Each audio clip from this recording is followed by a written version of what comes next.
Sí, continuamos.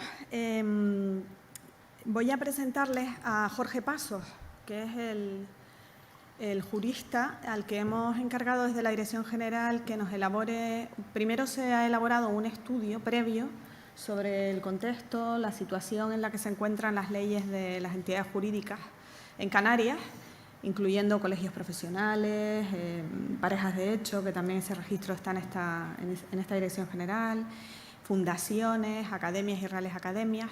Y claro, asociaciones contiene un volumen de trabajo increíble en la Dirección General porque afecta, como han podido ver a lo largo de la jornada, a muchísimas personas, ¿no? Jorge Pasos es abogado colegiado del Ilustre Colegio de Las Palmas desde el año 2001 y especialista en Derecho Civil y Administrativo. Es mediador civil y mercantil y además en el último año fue uno de los ciudadanos de la Unión Europea que ha tenido la suerte de poder conformar el panel de ciudadanos en la conferencia sobre el futuro de Europa. Fue encargado, de hecho, de presentar ante el Parlamento Europeo los resultados de la misma. Es un vídeo de la intervención allí en el Parlamento Europeo de Jorge Pasos que les recomiendo que vean porque realmente no tiene precio. Nos representó a los españoles, a la ciudadanía de Canarias, el único canario, ¿verdad, Jorge?, sí, presente en esa conferencia. Y, por tanto, tiene una experiencia de acción participativa como ciudadano en esa cita tan importante que tuvo lugar durante todo el año, finales del 21 creo que empezó el proceso, o todo el 22, ¿verdad? Empezó en el mes de, buenos días a todos y a todas, empezó en el mes de septiembre del 21 y terminamos el 9 de mayo, que fue el Día de Europa de 9 de mayo de 2022. Nosotros en el canal Gobierno Abierto, con que pongan Gobierno Abierto de Gobierno de Canarias, acceden a nuestro canal YouTube, en donde tenemos todos los vídeos de todos los eventos que hemos venido haciendo estos 3 años. Y está la intervención de Jorge, en donde nos explica desde la delegación del Gobierno de Canarias en Madrid, en la Semana de la Administración Abierta, esa experiencia. Pero hoy lo tenemos aquí porque nos ha elaborado, como les decía, ese estudio para diseñar un marco jurídico que nos permita redactar ese borrador de anteproyecto de ley de la que esperamos sea la futura Ley Canaria de Asociaciones. El texto ha sido redactado, ya de hecho pasó por una fase de consulta pública. Sometimos a consulta pública en el portal de participación ciudadana esta propuesta, esta iniciativa, y ahora ya ha diseñado este borrador que entrará en todas las fases que corresponden dentro del Gobierno de Canarias hasta llegar a la fase más interesante, bajo mi punto de vista, que es la de información pública. Todavía no lo hemos podido poner en información pública. Cuando llegan a fase de información pública los textos de ley y de anteproyectos de leyes, ustedes pueden acceder, las asociaciones acceden y aportan directamente al documento. Es decir, esto es muy interesante que lo sepan. Pueden modificar, si lo desean, proponer, por supuesto, hacer propuestas de modificación o de incorporación en todos y cada uno de los artículos de la ley. Entonces te voy a dar la palabra para que nos expliques más o menos la visión, porque además él en su día a día ejerce como abogado y tiene numerosos clientes de asociaciones. Sí, sí. Pues adelante, Jorge. Pues muchas gracias, Marta. Buenos días a todos y a todas. La verdad que nos encontramos en un momento de profunda transformación social y esto es lo que estamos intentando reflejar en este borrador de la Ley de Asociaciones. Y para empezar, yo creo que es importante conocer la definición que la ley da a lo que es una asociación. Que es una unión libre, estable, voluntaria, ilícita, de 3 o más personas físicas o jurídicas para lograr unos fines lícitos de interés general o particular. Evidentemente, esos intereses, esas uniones han ido evolucionando con el tiempo, se han ido dictando normas desde el año 2003, que se dictó la Ley 4/2003 de Asociaciones de Canarias, y por eso hemos creído que era importante adaptarlos a esos cambios normativos que se han ido produciendo. Partimos de 3 elementos comunes que son los siguientes. Como pueden ver, hemos puesto en el centro el Estatuto de Autonomía de Canarias, porque el artículo 110.1 es el que establece el mandato o la posibilidad al Gobierno de Canarias de poder legislar en materia de asociaciones. Y a los lados tenemos, por un lado, el derecho fundamental de asociación, como todos ustedes conocen, que está plasmado en el artículo 22, y a la derecha la Ley Orgánica 1/2002 de 1 de marzo de asociaciones, que regula el derecho de asociación. Partimos de esos 3 puntos para elaborar la ley. Y son 4 los objetivos que hemos tenido en mente inicialmente. En primer lugar, el lenguaje inclusivo. No estaba previsto en la anterior norma, es una de las pruebas de que los tiempos van cambiando, y además hay 2 normas que se están aplicando y que tenemos que ponerlas en valor. Por un lado, la Ley 3/2007 de 22 de marzo de Igualdad Efectiva de Hombres y Mujeres, que en el artículo 4.11 hace referencia a la implantación del lenguaje no sexista en el ámbito administrativo y en su fomento en la totalidad de las relaciones culturales y sociales, y también la Ley Canaria 1/2020 de 26 de febrero de igualdad entre hombres y mujeres. En segundo lugar, la seguridad jurídica. No quiere decir que antes, con la norma actual, no haya seguridad jurídica. Lo que hemos querido es reforzar la seguridad jurídica, sobre todo en cuestiones sobre las que se podrían generar dudas, porque hay demasiadas referencias a la ley orgánica. Eso hemos intentado paliarlo en este borrador. En tercer lugar, la transversalidad. Hemos intentado incluir materias como son los derechos de los menores, como es la mediación, como es la ley concursal, que no estaban previstas con anterioridad. Y por último, la modernización. Por ejemplo, en cuanto a las relaciones de las asociaciones con la administración, que sí es verdad que la práctica se está llevando a cabo, no estaba fijado en la ley. Y ya, sin más preámbulo, voy a introducir las modificaciones que se proponen.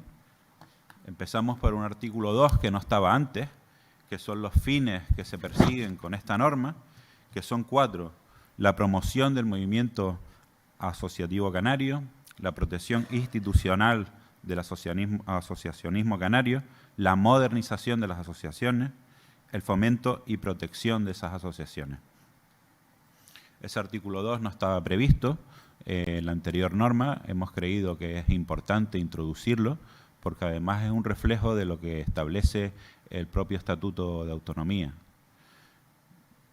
En cuanto al régimen jurídico, que es el artículo 5, el anterior artículo lo que hacía referencia únicamente era a que se aplicaba la ley canaria en cuanto a la inscripción, la constitución y las relaciones con la administración. Pero a las personas que son legas en derecho le podrían quedar dudas en cuanto a qué norma aplicar si no viene fijado en esta ley, en la ley canaria. Y por lo tanto hemos hecho una referencia a lo que es la aplicación supletoria, que sería la ley orgánica, y en segundo lugar a la Constitución y a las demás normas aplicables. Esto entendíamos que era importante porque precisamente lo que hemos querido hacer y lo que explicábamos antes respecto a la seguridad jurídica es evitar que el ciudadano tenga que acudir a otras normas. Es verdad que en alguna ocasión va a tener que acudir a la ley orgánica porque son materias reservadas exclusivamente a esa ley, pero hemos intentado evitarlo en la medida de lo posible.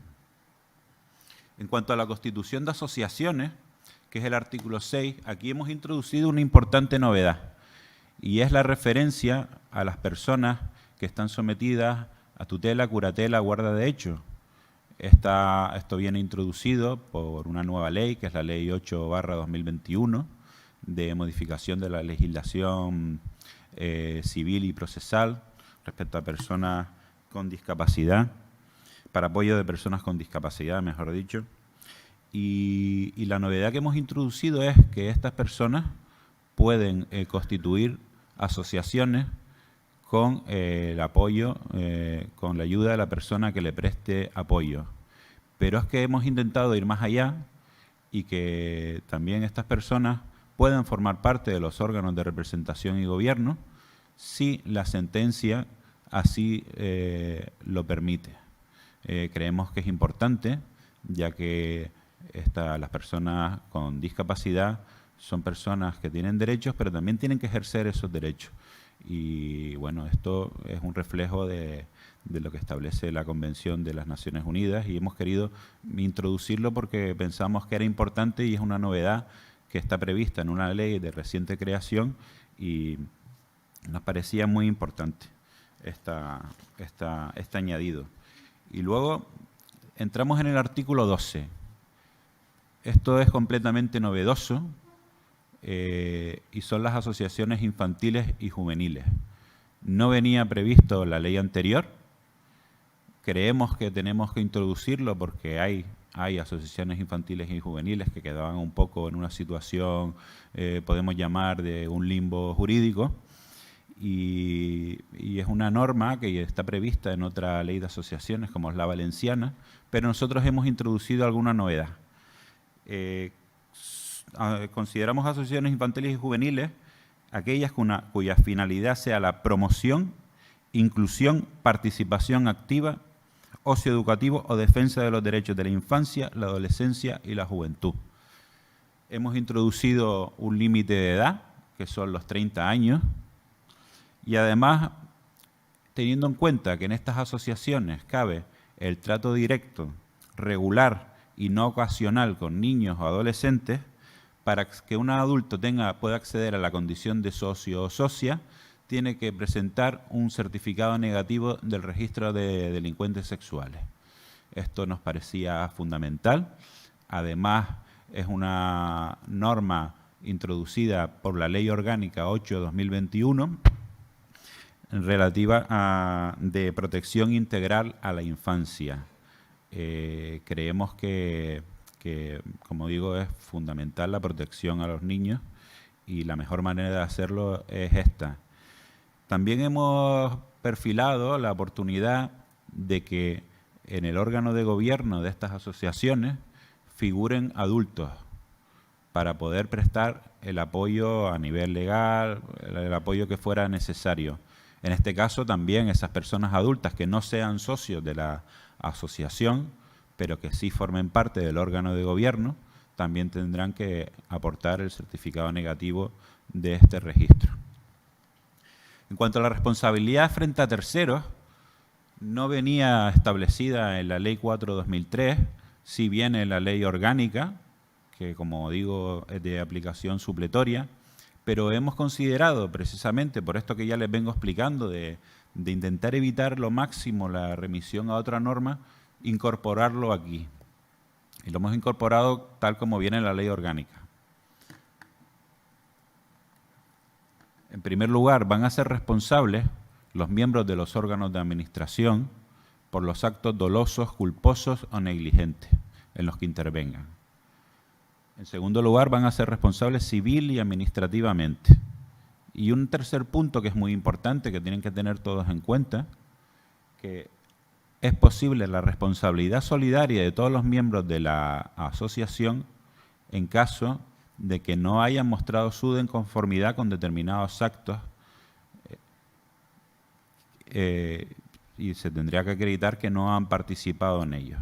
Esto es un tema importante, se lo digo porque en ocasiones pues se adoptan determinados acuerdos que no son legales y que se piensa que únicamente la asociación va a ser responsable y sus miembros no lo van a hacer.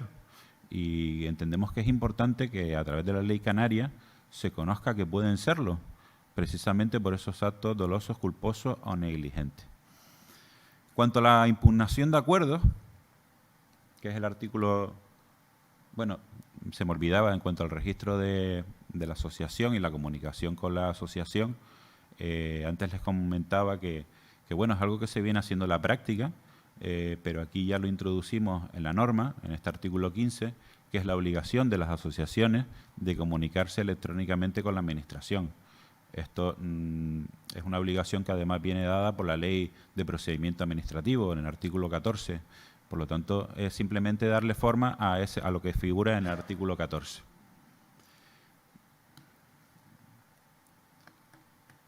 Y en cuanto a la impugnación de acuerdos, aquí este es un tema que a mí me toca directamente como abogado, me ha tocado en alguna ocasión defender estas situaciones y que creo que lo que hemos introducido dos aspectos. En primer lugar, que la impugnación de los acuerdos se hará conforme a lo que dice la ley orgánica, para que todos los ciudadanos que quieran impugnar un acuerdo del órgano de administración, de la asociación, sepa que tiene que acudir a la ley orgánica, sobre todo respecto a los plazos, porque el plazo es solo de 40 días para impugnarlo y además es un plazo de caducidad, es decir, transcurridos los 40 días ya no se puede impugnar el acuerdo, ¿vale? Pero además, para mí lo más importante es introducir la figura de la mediación. La mediación es una forma de resolución de conflictos en el que las partes se someten a un mediador y son ellas mismas las que van a buscar la solución a su conflicto. Para mí es la forma ideal de resolver conflictos en una asociación. ¿Por qué digo esto? Pues por dos motivos. Primero, por el coste económico que supone acudir a impugnar un acuerdo del órgano de administración, del órgano de gobierno de la asociación. El procedimiento judicial supone preceptiva la intervención de abogado y procurador, y además por el coste emocional que supone todo esto. Piensen, y yo se lo digo por experiencia propia, que por ejemplo un procedimiento de impugnación de un acuerdo puede tardar más de un año en un juzgado, y después de un año la solución probablemente no va a satisfacer a nadie, ni al que presenta la demanda, ni al que la ha recibido. Puede ser que el que presenta la demanda, pues por ejemplo, por la expulsión de un socio, como un procedimiento que he llevado yo, que les puedo hablar de una experiencia propia, al año, aunque un juzgado diga que la expulsión fue nula y tiene derecho a volver a la asociación, ya no va a querer volver. Y la asociación se queda en una situación, imagínense qué situación queda la asociación, que se vea obligada a readmitir al socio. En cambio tenemos el procedimiento de mediación que encima es gratuito. Las partes van a intentar buscar una solución por sí mismas, porque muchas veces simplemente hay un conflicto que estamos hablando de personas y eso precisamente puede generar fricciones que no tienen por qué desembocar en un procedimiento judicial. Por lo tanto, yo pienso que la mediación es un procedimiento adecuado para solucionar estos conflictos. Y además nos hemos adelantado a la futura ley de eficiencia procesal, que está en proyecto en el Parlamento español, en el que prácticamente la mayoría de procedimientos judiciales van a establecer de forma preceptiva y previa someterse a la mediación, someterse a una mediación. Por lo tanto, yo creo que estamos adelantando camino, evitando costes, y tanto económicos como emocionales. Luego está la referencia al arbitraje, no la hemos quitado, pero mi opinión es que el arbitraje tiene más desventajas que ventajas. Se someten a un árbitro, que es como si fuera un juez, pero externo, y además lo que decide el árbitro es impugnable judicialmente. Por lo tanto, yo no estoy muy... Es verdad que viene en la ley, y también viene en la ley orgánica, pero para mí, y yo insisto, parece que les quiero vender la mediación porque yo soy mediador, pero creo que la mediación es una forma mucho más adecuada de resolver este tipo de conflictos. No sé si voy muy lento, si voy bien. Es que vengo del resto y claro, viene la parte árida esta de la ley y he querido... Bueno, la insolvencia de la asociación. Puede ocurrir que la asociación devenga insolvente y no quiera ir a un proceso de disolución y liquidación. Pues para eso está la ley concursal. Estaba previsto en otras leyes, por ejemplo, la ley de asociaciones del País Vasco sí tiene prevista someterse al procedimiento concursal, que además la ley concursal ha sido reformada, y lo hemos establecido como una fórmula para evitar la muerte de la asociación. Si se quiere mantener la asociación, puede acudir a concurso y cabría la posibilidad de reflotar la asociación. Por lo tanto, pues hemos visto esta alternativa como como válida en estos casos de insolvencia de la asociación. Sobre las asociaciones de interés público, pues hemos introducido las normas sobre transparencia. Creíamos que era fundamental hacer una referencia clara a la transparencia de estas asociaciones, que además son perceptoras de subvenciones, y lo que hemos introducido es simplemente un reflejo de lo que se establece tanto la Ley Canaria de Transparencia como la Ley Nacional. Se pretende con esto garantizar la transparencia de las asociaciones y además hemos introducido un concepto que no estaba antes para dotar de mayor seguridad y de mayor transparencia también, que es el concepto de entidad vinculada. En este caso, entidades que puedan tener sus miembros, pues, pueden tener una dotación del 20 o el 30%, y hemos entendido que era importante llevar un mayor control de este tipo de asociaciones. Y por último, el artículo 47, que es un artículo que también ha sido reformado respecto al otorgamiento de ayudas y subvenciones.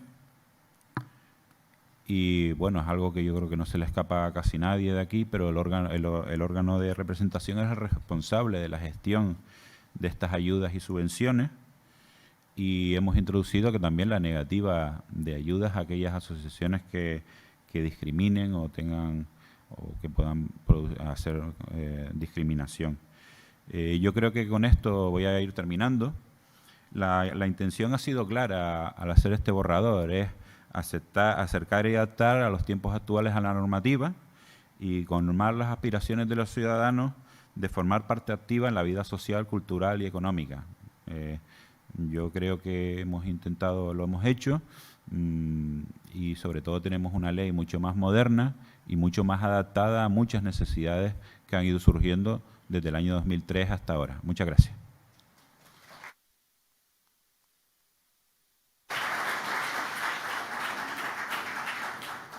Bueno, apenas nos quedan unos pocos minutos. Yo voy a lanzar una reflexión aquí a Jorge Pasos, porque es algo que me viene con mucha frecuencia esta duda a mí a la cabeza, y entendiendo que la normativa es lo que salvaguarda, ¿no?, en el Estado de Derecho siempre la plena continuidad de estas entidades, por supuesto. Voy a hacerte una pregunta que después, si quieren, si alguien del público también quiere preguntar algo, podemos a lo mejor hacer una o dos preguntas. Yo no sé qué opinas tú, porque hablamos de esta necesaria modernización, ¿verdad? Todos estamos en una fase nueva con la digitalización, con las redes sociales, etcétera. ¿Qué seguridad jurídica tienen las plataformas que se constituyen en los municipios, que recogen inquietudes bastante emergentes, por cierto? Normalmente obedecen a situaciones que de repente se dan, y la ciudadanía se une a través de un grupo de WhatsApp. Se ha hablado hoy del WhatsApp como algo positivo, pero es verdad que la ciudadanía se organiza en minutos, en cuestión de minutos, en esta loca sociedad en la que nos encontramos en pleno siglo XXI. Y, claro, plataformas en redes sociales, en WhatsApp, que ya pues pretenden ser representativos de una realidad que obviamente sí que existe, pero que con esa celeridad quieren también que la Administración, que lamentablemente se acoge a normativas y a reglamentos, y que es lenta y hay que entonar el mea culpa, porque aunque intentemos mejorarla, también la padecemos los que estamos al frente en el tiempo que nos ponen aquí los ciudadanos y ciudadanas. ¿Qué valor jurídico tiene, quitando el hecho de que hay que darle la importancia que tienen, por supuesto, los colectivos de personas? ¿Y qué les dirías en ese sentido? ¿Las plataformas, tú como abogado, se dirigen a ti? ¿Es algo habitual esto? Cuando no son ni asociaciones, no están registradas. Claro, aquí partimos de un posible problema, que es verdad que, como les he explicado antes, el artículo 3 habla de que una asociación es una unión libre, voluntaria, estable y de personas con un fin lícito, y es lo que define a una asociación, e incluso podría considerarse una asociación desde ese punto de vista. Pero claro, también son sujetos de derechos y obligaciones, y ahí puede venir el gran problema, que cuando uno quiere ser sujeto de derechos, también es sujeto de obligaciones. Y el hecho de constituirse de esa manera puede llevar a tomar decisiones precipitadas, erróneas, y yo desde luego lo que aconsejo en cualquier caso, cuando hay una voluntad de permanencia y de seguir un fin concreto y de tener un objeto concreto, es constituir una asociación.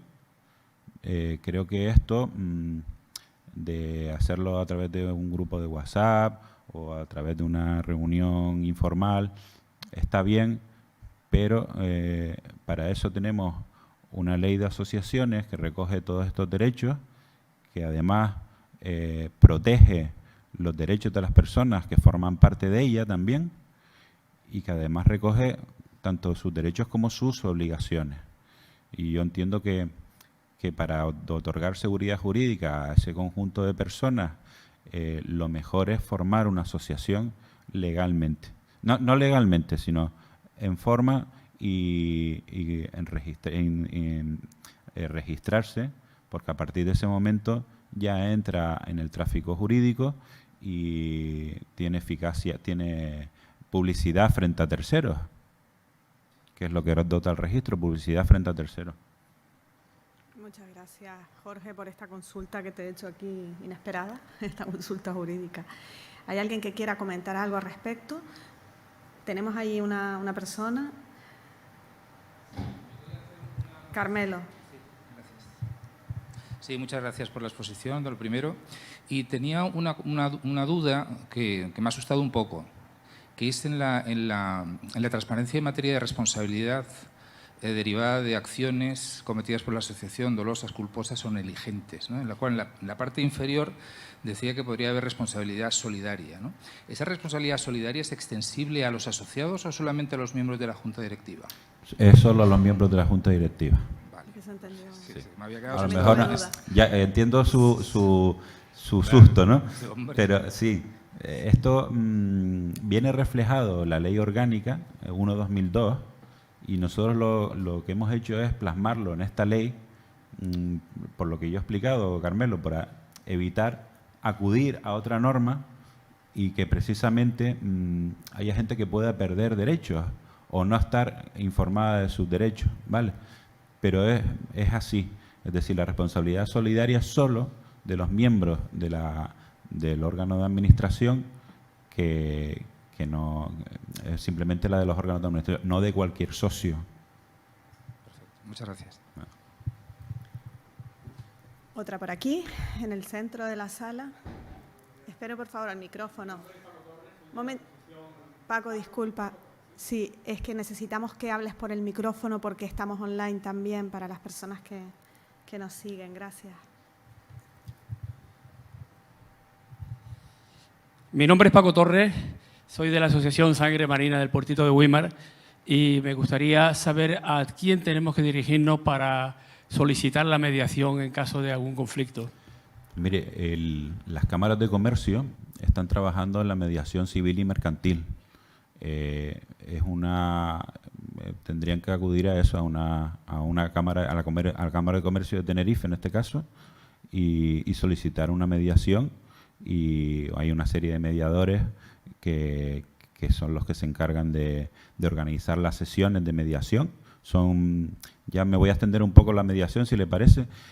Son sesiones de mediación en las que las partes se reúnen y, hombre, yo como mediador siempre dejo que las partes hablen cuando hay un conflicto, que cada uno exponga su punto de vista y a partir de ahí intentamos buscar la solución entre todos, pero no la voy a imponer yo como mediador, la van a encontrar ustedes dos, el socio o el órgano de gobierno o quien sea. Pero esa es la forma de trabajar en una mediación y se hacen, creo que están sobre las 6 sesiones, lo que suele ser habitual, aunque hay veces que se puede extender a 10, 11, las que hagan falta para poder alcanzar un acuerdo. Ese acuerdo además se puede plasmar incluso en escritura pública. Muchas gracias. Nada. Vamos a hacer 2 consultas que les pido brevedad también en el planteamiento, como lo han hecho los anteriores, porque se trata de resolver. Y sí, allí levantaron la mano. Allí era uno y otro aquí. Veo que son dos. El de detrás la has levantado un poquito después, pero bueno, vamos a intentar y ya terminamos. Son 3. Bueno, yo quería incidir un poco en las aportaciones estas que están haciendo nuevas al articulado sobre la responsabilidad patrimonial de los directivos, de la Junta Directiva, porque no me queda claro, porque conozco casos, por experiencia, de que en un momento dado una asociación tiene un proyecto, cuenta con un presupuesto, le fallan las entradas de los socios, de las subvenciones, de lo que sea, y no puede pagar. ¿Qué es lo que pasaría en ese caso? ¿Quién se haría cargo de esas deudas y en qué medida tendría responsabilidad patrimonial que irían contra las personas, contra el patrimonio de las personas en caso de que se dieran esas deudas? Y por otro lado, existe lo mismo, pero con la diferencia de que está el proyecto, se ejecuta el proyecto, pero la subvención no viene. Está concedida, es nominal, está incluso en los presupuestos de la comunidad, pero no viene. Se subsana todo lo que la administración te pide, etcétera, etcétera, se justifica la anterior, del año anterior, pero hay una directriz de la Consejería de Hacienda que dice que por cuestiones de la crisis económica y de una serie de cuestiones y tal, se ha desestimado pagar una serie de créditos a determinadas asociaciones. Sí, esa es la explicación y es literal, además, es literal. En esa situación, ¿a quién le corresponde la responsabilidad patrimonial? Pero usted, no, yo no sé si le estoy entendiendo bien esta última pregunta. ¿Usted se refiere a que hay una resolución del órgano que otorga la subvención explicando que se ha agotado el crédito?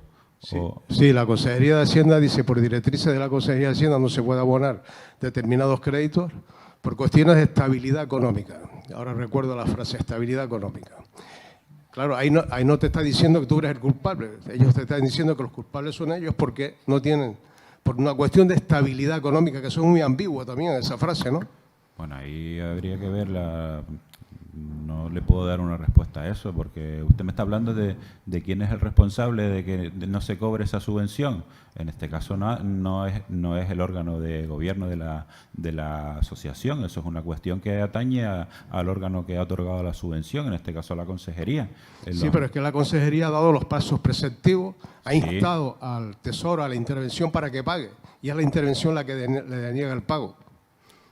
Ahí ya eso es una cuestión que escapa un poco a no hay responsabilidad de los miembros de la asociación. Si usted lo que quiere saber es eso, no hay responsabilidad. Ya.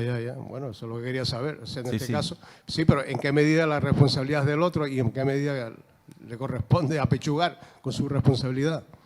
Pero de la otra parte. La responsabilidad de los miembros de la asociación es solo por actos dolosos, culposos o negligentes.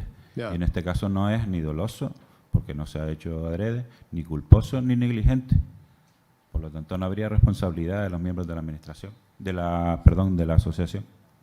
Vale. Gracias.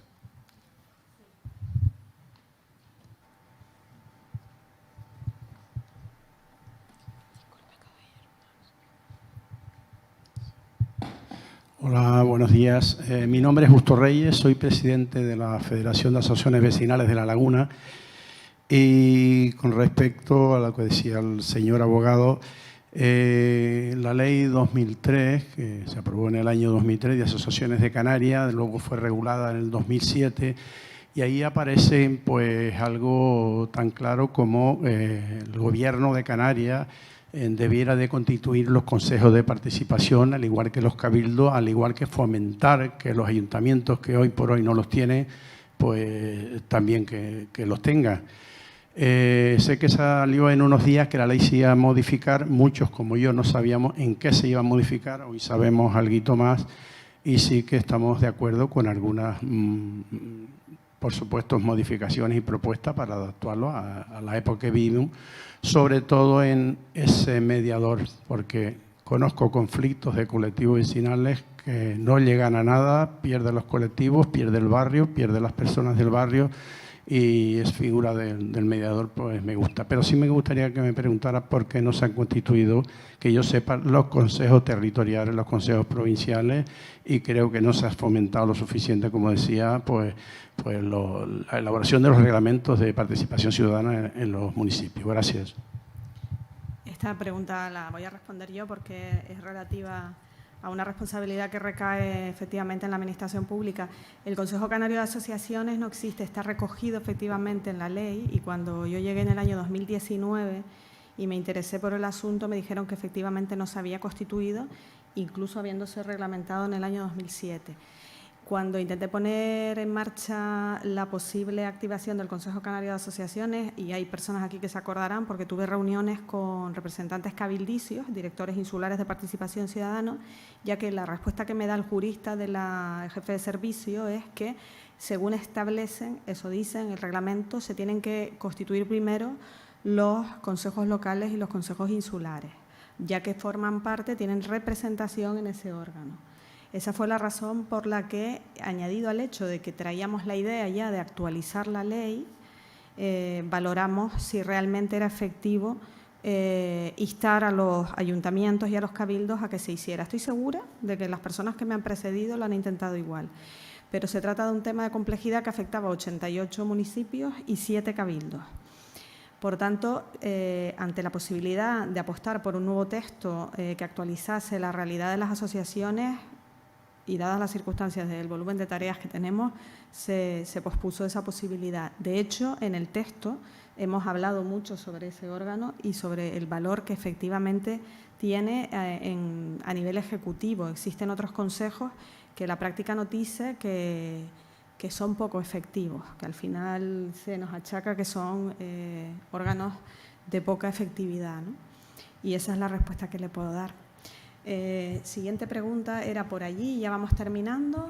Quedan dos. Sí, hola. El joven que está detrás también iba a preguntar, ¿verdad? ¿El de la camisa de cuadros? No, vale. Perdón, pues usted, adelante. Hola, Antonio Díaz, Unión de Asociaciones de la Reserva de la Biosfera de Gran Canaria. Me surgió una duda ahora con lo de la plataforma, con el tema de la plataforma y la validez jurídica. Por ejemplo, si un organismo público le puede dar más validez a una plataforma frente a una asociación legalmente constituida, y políticamente o jurídicamente sea más válido el ir en favor de una plataforma que de una asociación. O se le dé más validez, porque hay veces que se le da validez a la otra parte cuando no está ni constituida legalmente. Sí, por eso la puse sobre la mesa, porque precisamente validez, entendiendo por validez al derecho que quizás cualquier colectivo tendría a ser escuchado, por supuesto, y recibido por cualquier representante público, como cualquier ciudadano o ciudadana. Efectivamente, por eso quise traerlo a la mesa, porque es algo que está en el día a día de muchos representantes públicos. Miro aquí a Jessica, que es concejala, a María, y ellas lo saben.